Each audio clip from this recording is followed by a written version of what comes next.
Welcome back to the In Chamber. I'm your host, Tom Schumann. In our recent conversations, we've touched on a wide variety of areas: higher education, new business development, the importance of keeping your customers, information technology, and more. In our 2 June conversations, starting 2 weeks ago when we had Bruce Melman on and his national perspective on some of the business and political trends, we're focused a bit on COVID-19 adjustments that need to be made and where Indiana is going forward. Today, we're going to talk about our state and getting the word out about all the great things that are going on in Indiana.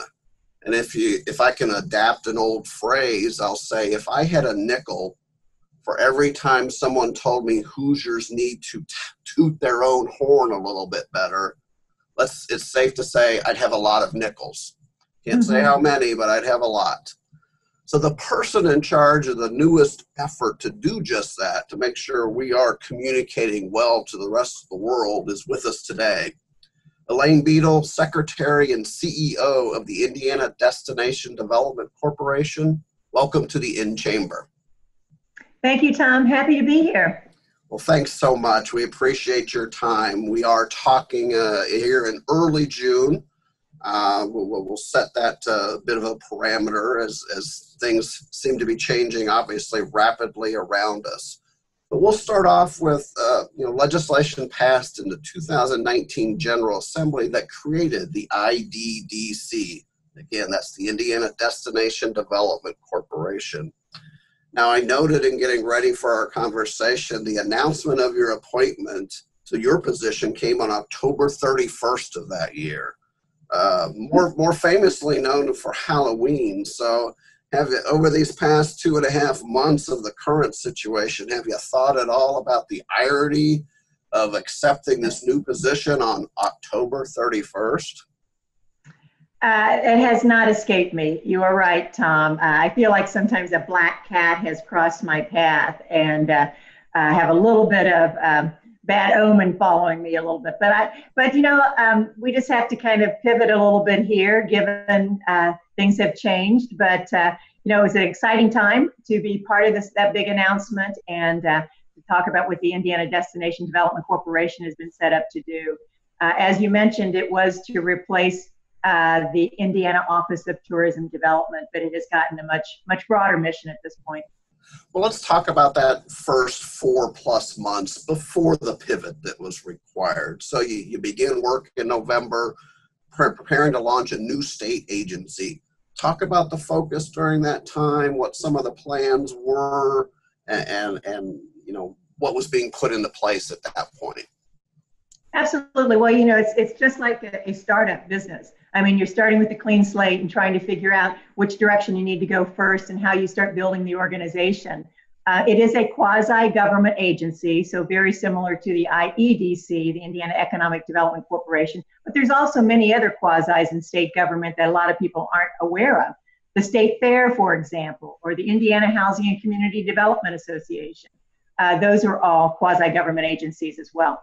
So I started having a lot of conversations with a lot of people, trying to figure out, what should the expectations of this be? As I mentioned, the mission has really expanded from just the idea of tourism to basically promoting and branding Indiana, telling Indiana's authentic stories to be able to attract and retain business, talent, students, as well as visitors.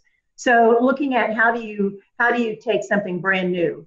Obviously we've got the tourism staff joining us, and so the visitor side is probably a lot more built out. So we started looking at what do we need to do? Well, first of all, if you're going to create a quasi-government agency, you need some documents. So we've created what we needed there, as well as a foundation. So we'll have a complementary foundation with us, which will allow us to work with private sector, which is one of the big benefits of a quasi-government entity, is being able to collaborate more with private sector and maybe even have some funding, joint funding that can be pulled together to do projects and things like that. So it was all those kinds of things, but a lot of conversations. So we get a work plan in place. We get, kind of an idea of what we think the organizational chart needs to look like, you know, the mission, the objectives, what has to be done first.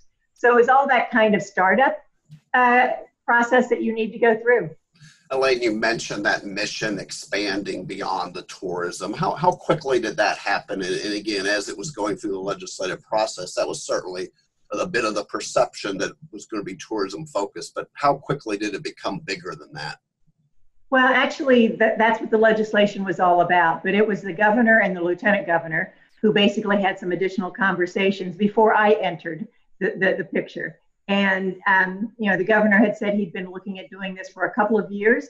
Just the idea of really promoting Indiana for not just the purpose of bringing visitors here, but to really attract that talent piece that we need.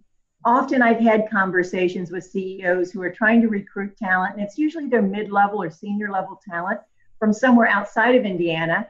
And what they a lot of times get back is, why would I come to Indiana? Not a bad perception, but really no perception. And so that's what we've got to change and get a very positive perception. We have so many things, so many wonderful things regarding our quality of life here, our quality of place, and Indiana has been cutting edge on so many areas that we just have to tell that story better. And if we do that, and we can attract more business, we can attract more talent, we can attract more students, and the visitors will come as well. So, I mean, that's kind of when, but it was right away. It was right after the legislation was passed and before I was even asked to take this position. I know one of the steps that the organization took early this year was a survey, and we sent that out to our chamber members along with your organization sending out to many others throughout the state. A survey asking Hoosiers what they were looking for. What were some of the things you learned from that? You know, that was, and we appreciate the Indiana Chamber for assisting us with that. It was very helpful because the more we could get out, the more input we could get back. And it was pretty unanimous that we needed to really come up with a brand that worked for everyone. In the economic development space, interestingly enough, and I was part of that with the IDDC, there is a brand. It's called A State That Works. And that has been very effective for recruiting businesses. And it gives a very strong message when you're looking at the business side of our target markets. But it doesn't really work well for everybody else. And so what we want to do is find something, and I don't know if it'll be a logo or if it'll be a tagline, whatever it might be, but that it can work with every sector of the state and every one of our markets that we're really trying to assist here and to tell the story. And, you know, we don't want to replace anything. What we'd like to do is complement and then help amplify the messages that others are trying to already get out. But tell the story that this is Indiana.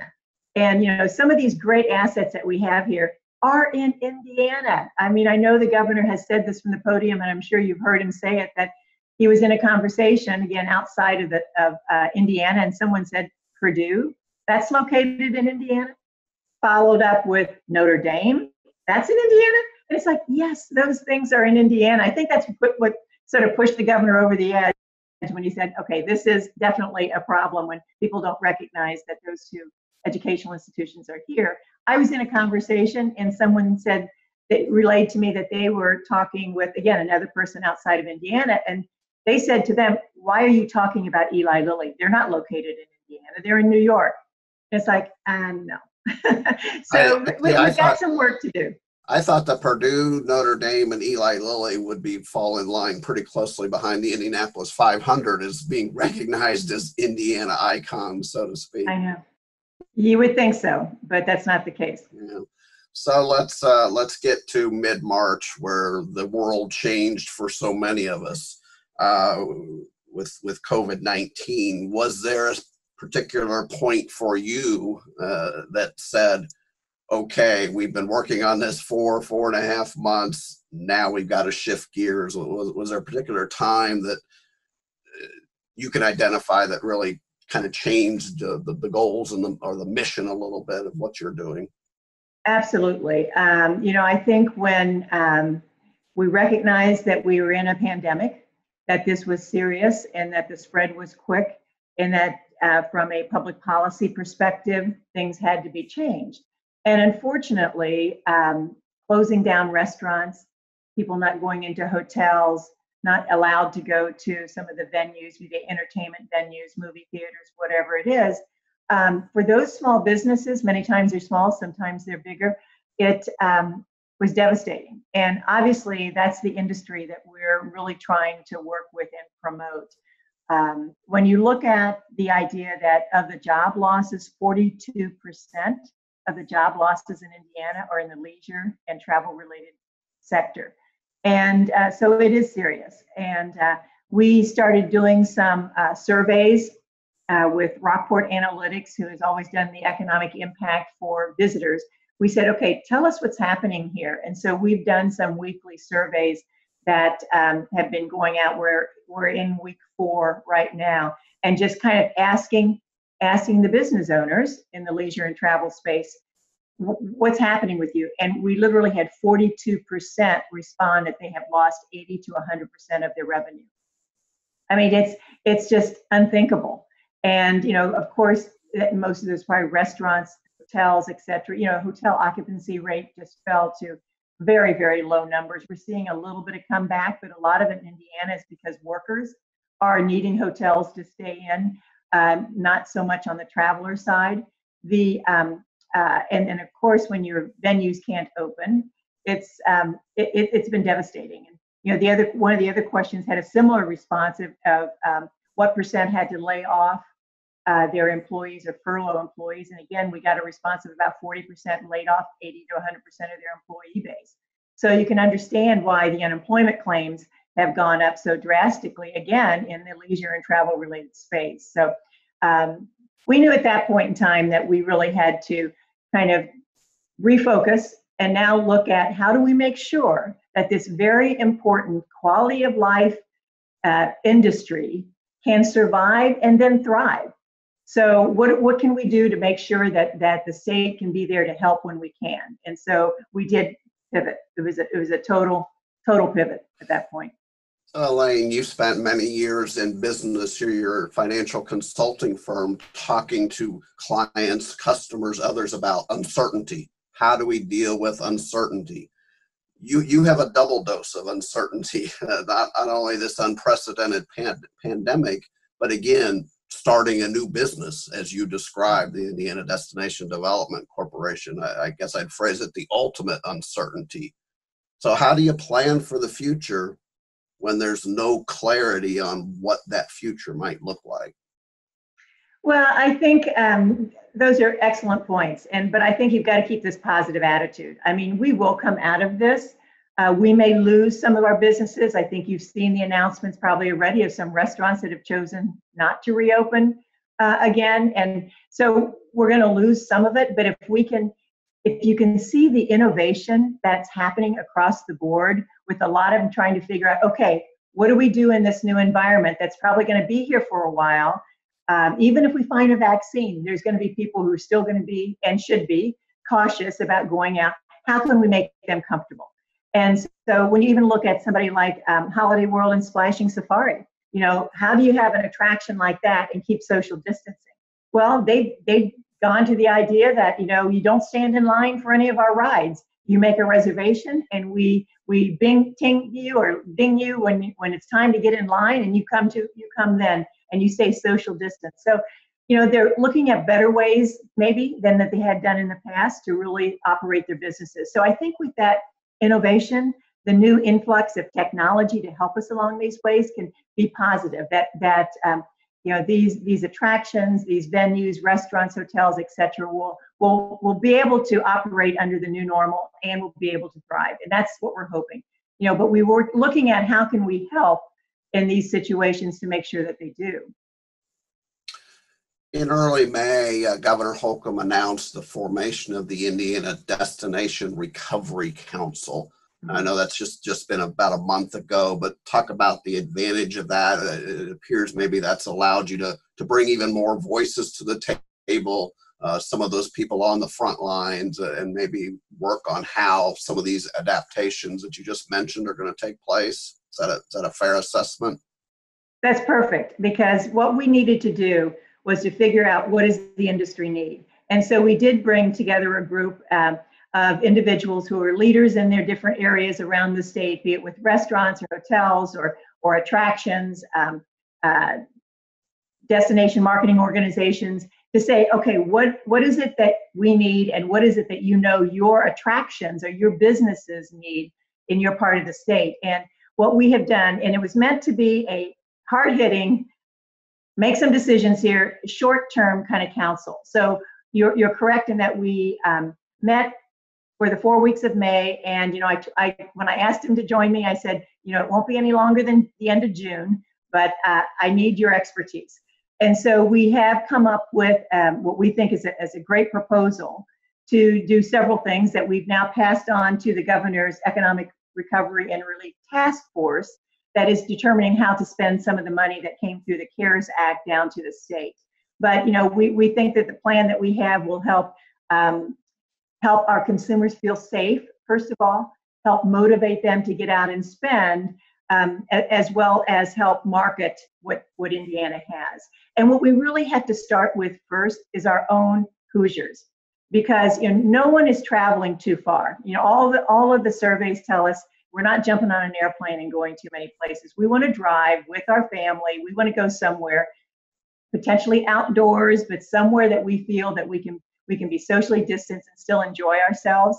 Indiana is perfect for that.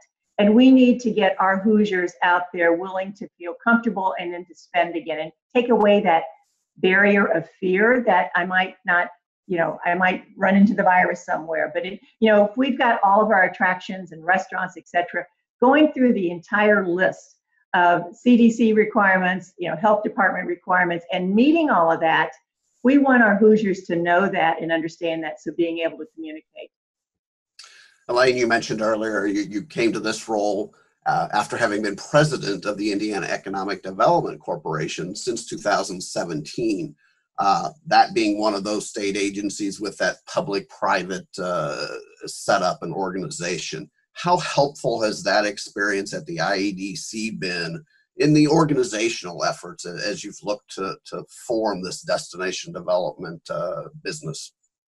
It's been very helpful, because obviously knowing that structure, and the IEDC has a board, they also have a foundation, so being able to follow some of that and actually even ask some questions back to some of the people that were there, how much is this going to cost, or what should we allocate for this?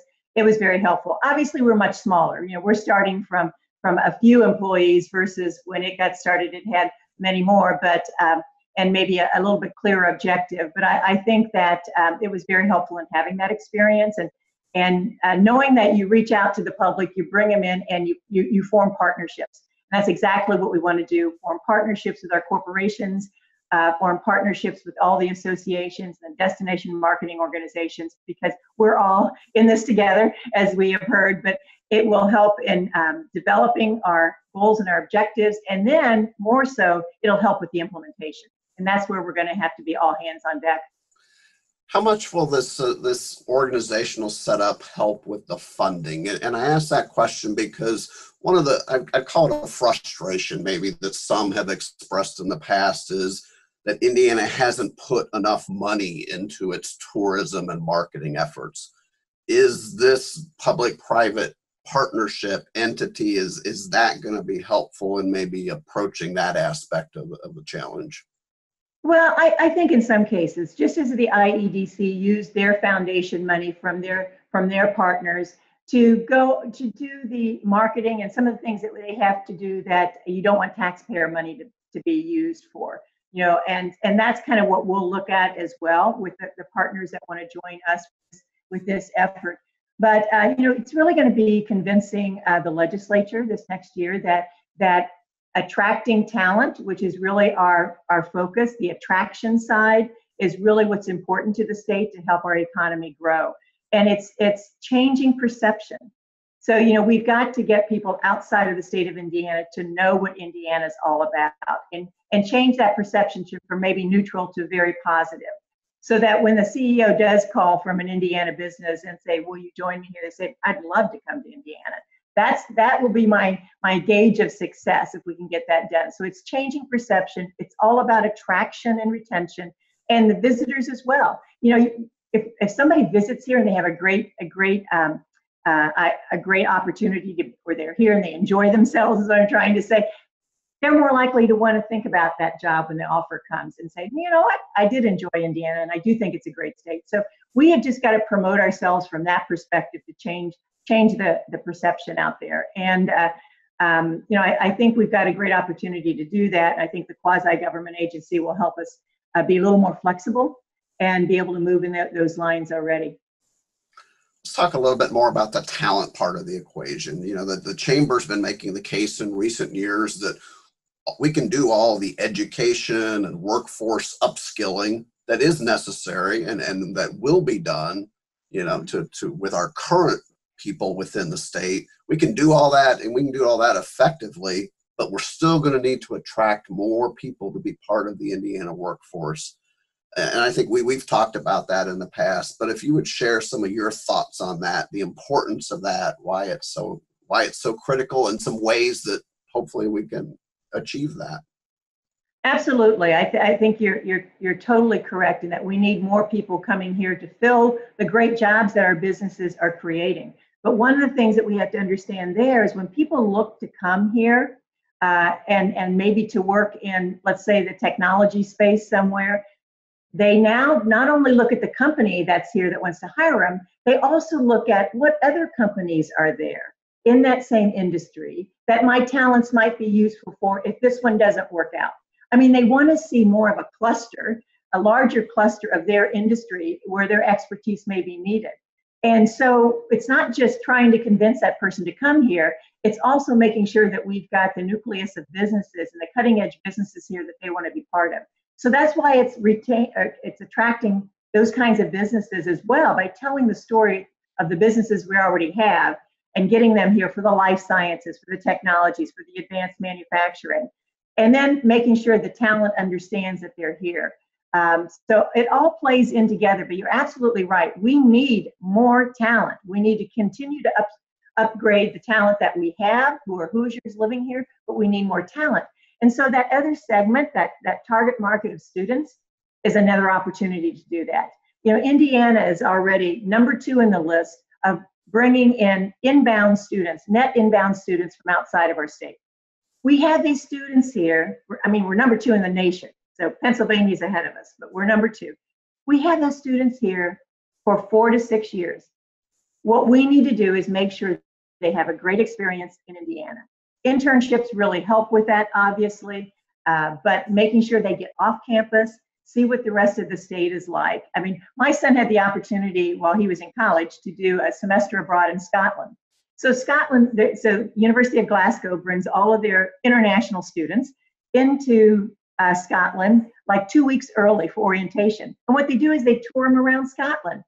Well, that is great. It shows them what's there. They may want to come back. That's what we need to do here in Indiana as well, is give our students a very positive experience while they're here, and then hopefully keep the talent. But if not, when that next job offer comes and it's from Indiana, they'll hopefully feel comfortable being here.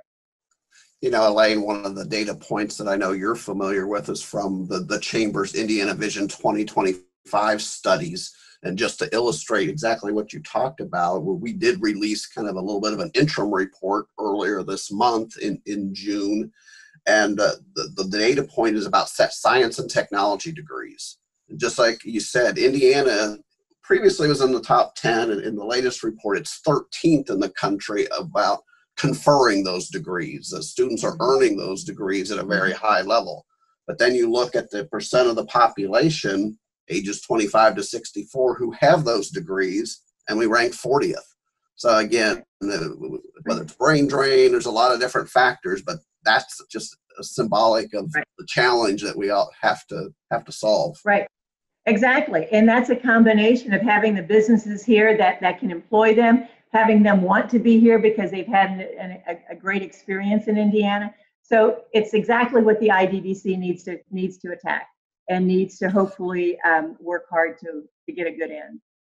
So I made the reference in the introduction about getting people to toot our own horn. We're conservative here in Indiana. We're modest to a certain point.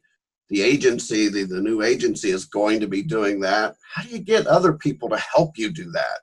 There have been so many efforts and initiatives over the years, but how do you bring all the rest of us along so that we're all tooting Indiana's horn? Well, absolutely. That's going to be the secret sauce here. But that's why I want to make these strong relationships, and to have something that we can offer our businesses to say, help us toot your horn while we're tooting Indiana's horn. I mean, we're all, again, in this together. I hate to go back to that comment, but businesses will benefit if we can together talk about what their achievements have been, along with the fact that they're here in Indiana. Universities can do better if we can tell their story for them, and they can attract more students here. So all along the line, if we can work together, we'll have a bigger megaphone. We'll be able to tell the story louder, and that's going to be the secret sauce. That's what we have to figure out, is how I can motivate employers, businesses all around the state, universities and colleges all around the state, for all of us to be talking together and sharing the great story that Indiana has here. And the thing that we hear from most people when they come here, it's like the people. We love Indiana Hoosiers. We love the people that are here. We're kind, we're open, and most people say I can get engaged with the community very quickly here, where I couldn't do that anywhere else.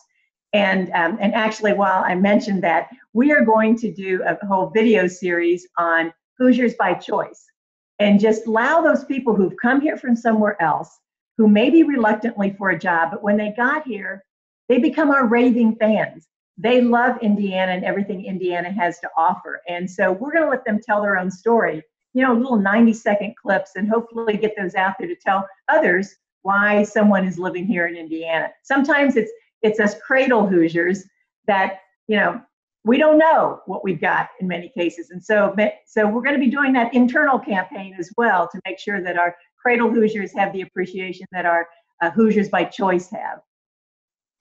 Well, speaking of cradle Hoosiers, we normally, I usually tell our listeners much more about our guest in the introduction, but we had a lot of important topics to get through. So I'll do it in reverse here as we near the end in the final few minutes here. Elaine founded her own financial consulting firm in 1989, authored a personal finance book, and very importantly, is a Southeastern Indiana native of Batesville. So for many of those listening, if you think of Batesville, you probably think of Hillenbrand among one of the first things. But, we both were born in Margaret Mary Hospital in Batesville. I grew up less than 15 miles away from there in the burgeoning metropolis of St. Leon, population of about 600 people still today.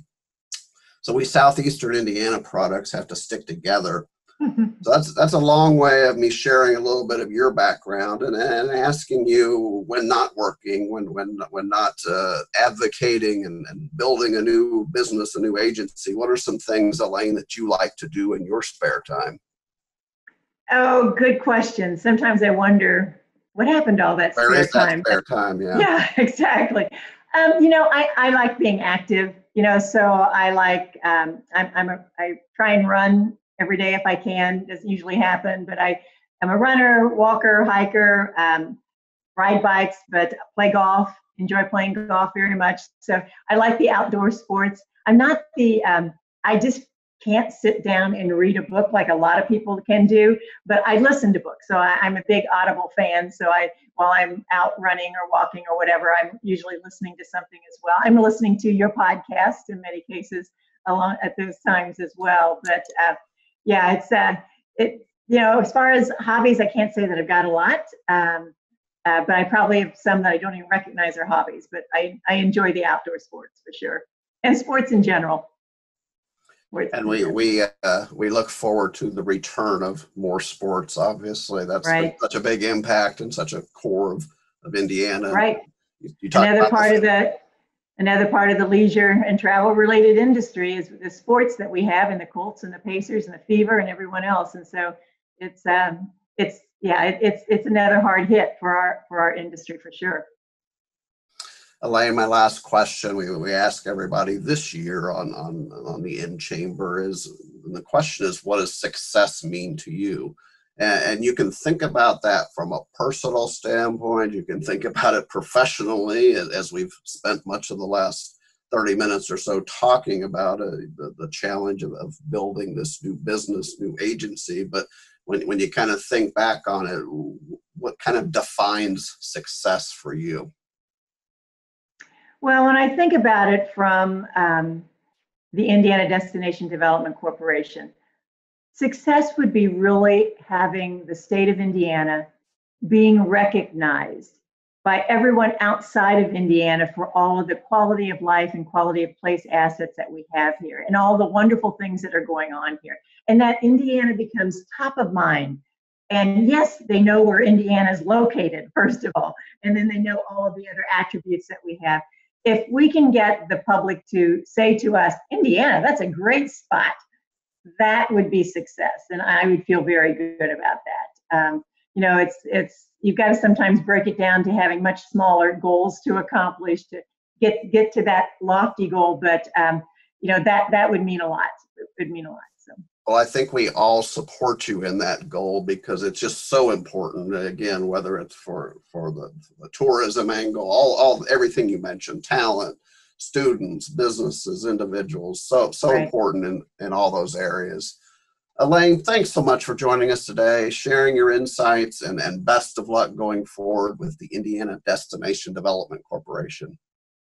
Well, thank you, Tom. And let me just say thanks to the Indiana Chamber for all their support of the Indiana Destination Development Corporation. And I look forward to our continued partnership. But thank you very much for this opportunity. All right. Thank you, Elaine. A couple closing comments I referenced during our conversation. The Indiana Vision 2025, we released just a few weeks ago the 2020 snapshot. This is not the full report card that we do every 2 years comparing Indiana to the other 49 states. We looked at our Midwest neighbors as well as 5 competitor states from around the country on a handful of the Indiana Vision 2025 metrics. And it shows, again, some positive things are going on in Indiana, but also identifies the work that still needs to be done. So I encourage you to visit indianachamber.com, see that latest report, and look at that analysis. I want to talk briefly about our Best Places to Work program. We've mentioned it on a few of our previous conversations. Of course, that was originally intended as an April 30th celebration. We've had a couple of delays due to the current pandemic.